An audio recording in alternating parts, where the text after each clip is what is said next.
How's it going, guys? This is Glick here from The Evident Treats, back once again with another Shadows Before Dawn reading part. Today we are doing tool number 13. Just got done uploading tool number 12. Hope you guys enjoyed that one. That was a pretty long one. That was loving your body. So definitely a huge topic for a lot of people, so I would recommend checking that out before we jump into tool number 13 here. But for those who have already watched it, we're going to hop into tool number 13 here, which is the Trojan horse. So first section, swallowing self-love. When we have spent many years in the landscapes of lack of self-love, even the idea of extending love toward ourselves causes us to feel uneasy. I remember that when I first set out to discover how to love myself, when I would say affirmations to myself that they were in any way positive, I'd get a queasy feeling in my stomach, like I was going to throw up. I figured that this reaction was just a byproduct of the extreme abuse I suffered as a child, but since that time I've discovered that everyone who really makes a practice and lifestyle out of self-hate has the very same reaction.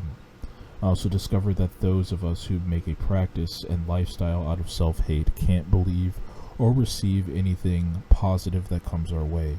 When we say or think loving things toward ourselves, we feel as if we are lying to ourselves. When other people say and do loving things towards us, we don't believe what they say and we distrust their motives. Have you ever seen those movies where an army is attacking a castle head on and they aren't making any headway whatsoever because the castle walls are too high and thick? In all those movies, the way the army eventually wins is by devising a sneaky entrance into the castle after discovering a different way to get in. Empires are so often destroyed in this way. They come up through the dungeon drainage systems. They give the gift of a Trojan horse to the opposing side, with warriors hiding inside. They use long forgotten underground tunnels, or they disguise themselves as some kind of friends. Anything to get inside. No matter what the strategy, there is a bug on my butt. A little spider. No matter what the strategy is, they all have one thing in common. Instead of trying to bust down the front door, they eventually win by going through the back door. Self-hate has made sure to secure every defense so that love can't ever enter the front of the castle. But we have learned from all these movies that there is a solution. Why not introduce self-love through a back door?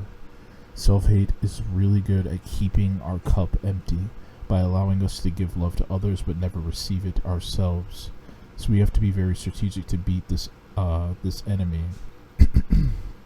And I am proposing a most unusual way. We can allow self-hate to think that we are busy depleting ourselves by focusing our minuscule supplies of love on someone else, and instead turn it inward on ourselves. Self-hate has no defense for this strategy. I guess this is the next section, sipping a little love. To employ this technique, you need a glass of water. Sit down with a glass of water in front of you and think of someone or something that you really love.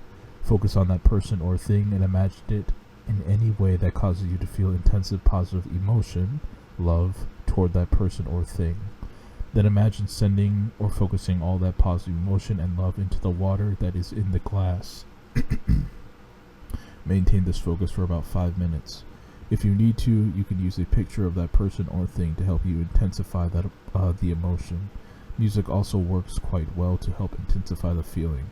If you have trouble thinking of anything specific that you love, you can choose to focus on the water itself and project love for and to that water. Once you have done this, drink the water. By drinking water into which you have focused love toward another person or thing, you are forcing your body to accept love. Once you swallow that water, your being has only one option: to accept the love. If it doesn't take any effort on your part either, it doesn't take any effort on your part either. The strong, high-frequency energy of the love you have focused into the water causes the low-frequency energy in your body to change. You can think of it like music. Drinking the love-infused water forces a low-frequency tone of self-hate that you have inside you to come into alignment and resonate with the new higher frequency tone of self-love. This technique is not just about the mental metaphor of drinking focusing love onto water actually affects the water itself. In the recent past, a debate has raged between scientists on this matter. There are some who set out to prove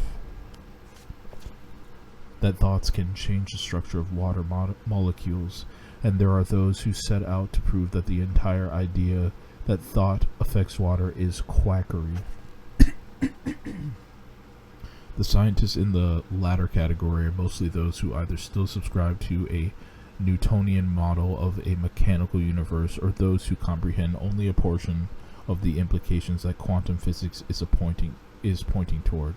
In short, what science has not yet fully accepted is that our reality is not fixed. Like any aspect of physical reality, water reflects thought, but it does this unlike any other substance known to man. Water behaves as if it is a living thing in and of itself.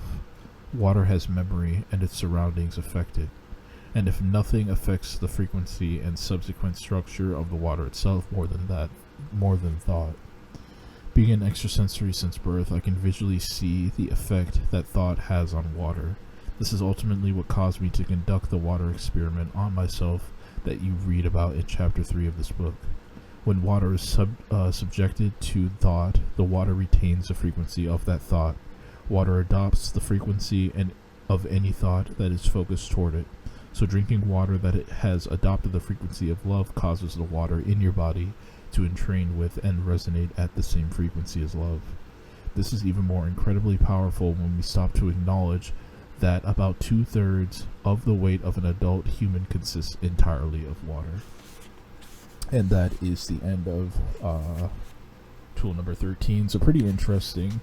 I have heard a lot about this whole that water carries both positive and negative frequencies. Water is a really, really mysterious thing, honestly. It's actually crazy how little I feel like we know about water in the grand scheme of things. And it's it's in our bodies. Our body is made up of it literally, and we consume it pretty much every day, or most people do.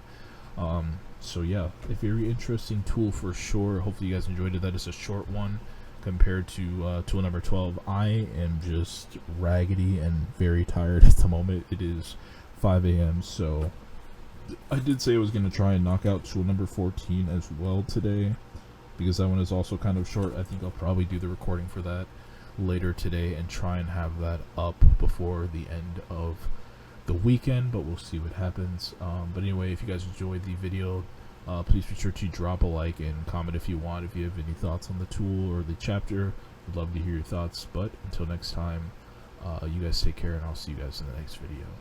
Later.